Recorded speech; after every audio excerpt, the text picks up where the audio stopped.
शहर के सबसे बड़े कॉलेज की सुबह हमेशा हंसी, दोस्तियों और ख्वाबों के रंग से शुरू होती थी। लड़कियां मुख्तलिफ ग्रुप्स में बैठी गुपशप करती, कुछ कैंटीन की तरफ दौड़ती होती और कुछ आखिरी वक्त पर असाइनमेंट्स मुकम्मल करने में मसरूफ होती। इसी भीड़ में एक लड़की सबसे अलग थी, अलीशा। वो बज़ाहिर आम सी लगती, लेकिन उसकी आंखों में एक अजीब सी रोशनी और दिल में एक बेकरारी थी। वो ज्यादा दोस्तियां नहीं बनाती थी।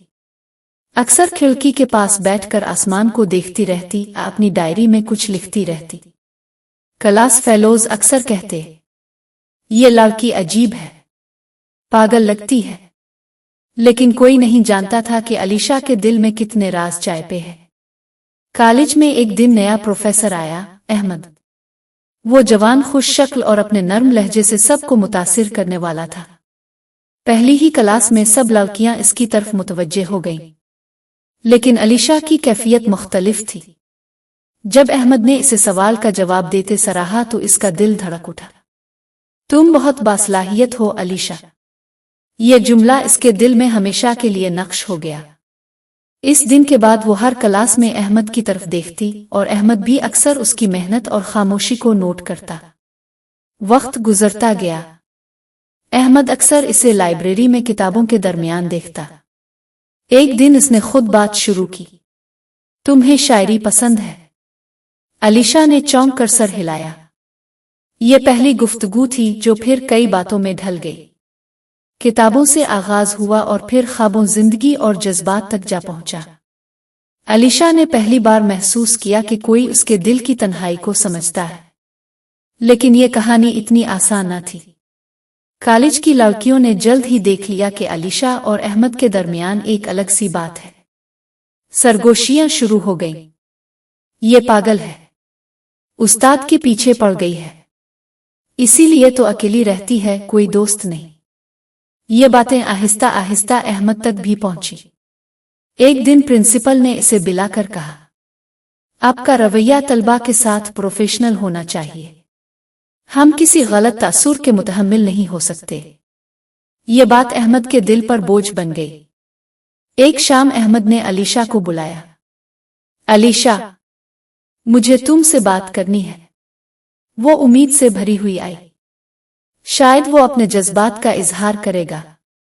लेकिन अहमद ने गहरी सांस लेकर कहा, मैं तुम्हें चाहता जरूर हूं, मगर ये रिश्ता नामुमकिन है।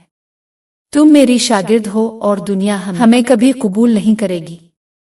अपनी पढ़ाई पर ध्यान दो, मुझे भूल जाओ। ये अल्फाज बिजली की तरह अलीशा पर गिरे। इसकी आंखों के ख्वाब एक लम्हे में बखर गए। इस दिन के बाद अलीशा बदल गई।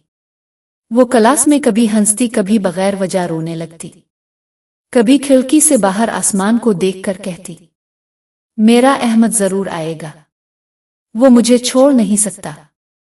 दोस्त हंसने लगे, ये वाकई पागल है। असातिज़ा ने भी इसे नजरअंदाज करना शुरू कर दिया। लेकिन हकीकत ये थी कि अलीशा का दिल मोहब्बत के बोझ तले दब गया था और उसकी अक्ल साथ छोड़ चुकी थी। ग्रेजुएशन का वक्त आया। सब लड़कियां अपने ख्वाबों के साथ आगे बढ़ने लगे। अलीशा भी डिग्री लेने आई, लेकिन इसकी आंखों में खालीपन था। स्टेज पर जब इसका नाम पुकारा गया तो वो हंसती हुई चल पड़ी जैसे किसी ख्वाब में हो। अहमद भी वहीं मौजूद था, लेकिन फासला इतना बढ़ चुका था कि दोनों के बीच सिर्फ खामोशी थी। अख्ताम। सालों बाद भी कॉलेज की दीवारों पर लड़कियां एक दूसरे से कहती है, ये वही जगह है जहां अलीशा नाम की लड़की मोहब्बत में पागल हो गई थी। और अलीशा अब भी अपनी डायरी के सफ़ों पर लिखती है, मोहब्बत पागल नहीं करती, ये तो लोग हैं जो मोहब्बत करने वालों को पागल कह देते हैं। बेहतरीन उर्दू कहानी और नावल के लिए हमारे चैनल को सब्सक्राइब करें। शुक्रिया।